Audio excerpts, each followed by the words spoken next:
After nearly 6 years, Disney finally released a trailer for a theatrical Star Wars movie. There's just one problem. No one cares at all. Canceling Disney Plus? This is the way. Wow, I wish I felt anything. The Mandalorian should have ended after season 2. I just feel nothing watching movie trailers these days. Man, there used to be a time when movie trailers would absolutely hype me up, but now never it's felt just more nothing. Nothing about this trailer made me want to see this film. Star Wars has a hype problem.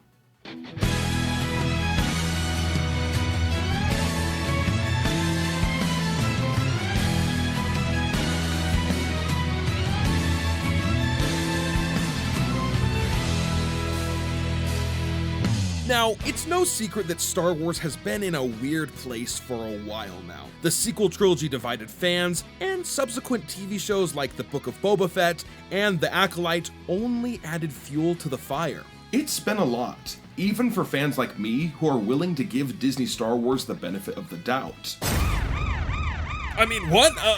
Space horses, those were kind of dumb. So join me today as I explore why the first Star Wars movie in almost 7 years is being met with little more than shrugs and blank stares.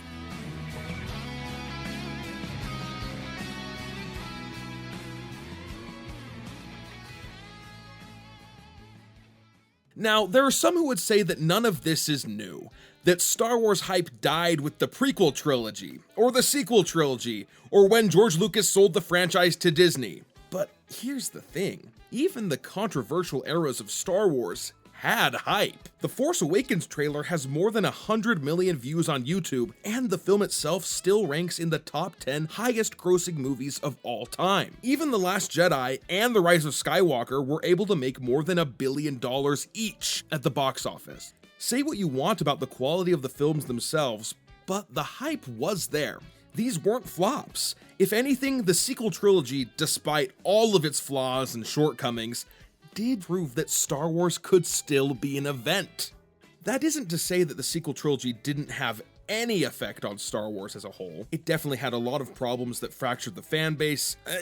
Maybe I'll do a deeper dive into the sequel trilogy in another video someday, but for now we're gonna move on. Because the real shift in audience excitement surrounding Star Wars didn't happen until after The Rise of Skywalker.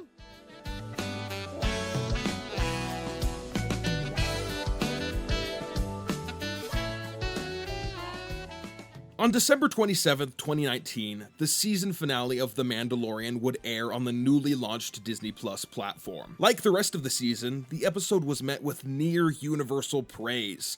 Praise that somewhat embarrassingly eclipsed the recently released episode 9. At the time, it seemed like the Mandalorian TV series might be the future of Star Wars. It was able to satisfy fans in ways that the sequel trilogy just didn't. And Disney took note of that. Fast forward a few months, and the whole world was in lockdown. Movie theaters closed, and streaming exploded. So Disney did what any little mega corporation would do in that situation, and doubled down. They dove headfirst into the streaming wars and brought Star Wars with them. Before we knew it, Star Wars was pumping out TV show after TV show, and to their credit, the first few shows were pretty solid. Clone Wars Season 7, Mandalorian Season 2, and The Bad Batch all earned warm reception from fans. But Star Wars couldn't keep that momentum going. Eventually, the quality of the TV shows started to take a massive dip. TV shows like Obi-Wan Kenobi and The Book of Boba Fett that should have been slam dunks ended up falling flat. It was really the third season of The Mandalorian that took away a lot of the goodwill that the show had built up beforehand. The third season was an obvious step down from the previous two. It featured weird celebrity cameos, it took the plot in strange directions. Even the lead actor, Pedro Pascal, wasn't around for most of its filming.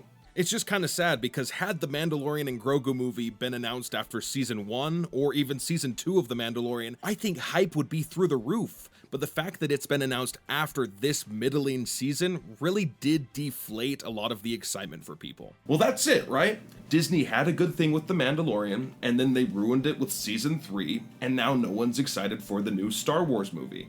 Case closed. Except there is one problem with that narrative. it completely ignores a specific Star Wars project that garnered a ton of excitement and acclaim from both fans and critics alike. Yes, I'm talking about...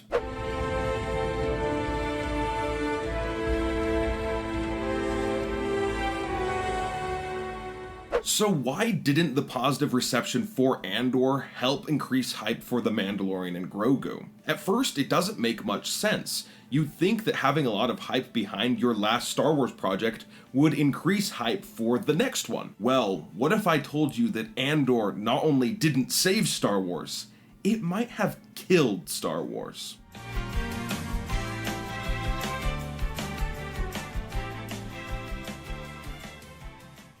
Okay, that was a little dramatic. It didn't kill Star Wars. But this show is partly responsible for the lack of hype surrounding the upcoming Star Wars movie. And it's not just the reason you're thinking. Sure, Andor did set the bar for what Star Wars could be, and it set that bar incredibly high. So high that it is genuinely difficult for me to imagine another Star Wars project matching its caliber anytime soon. But the true reason that Andor may have inadvertently killed the hype for The Mandalorian and Grogu is that it was just so honest and so raw.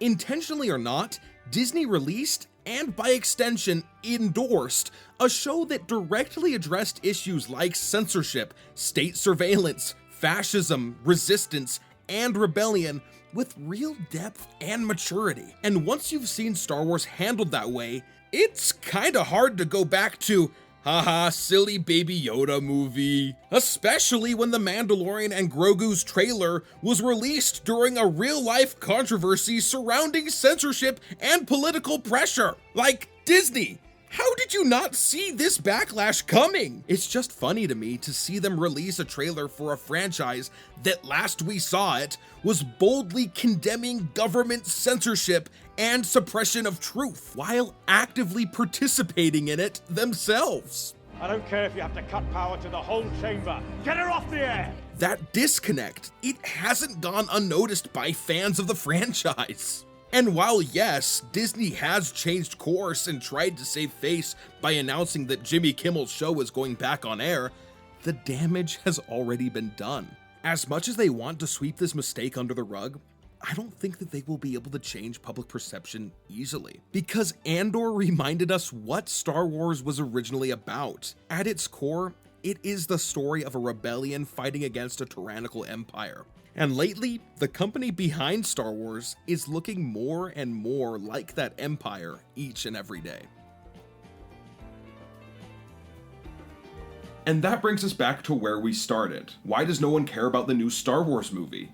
Why does Star Wars have a hype problem? Is it because Star Wars lost trust with fans by creating mediocre shows like The Mandalorian Season 3 and The Book of Boba Fett? Is there just too much content in general? Or is it that Andor opened our eyes to a version of Star Wars that seems incompatible with modern-day Disney?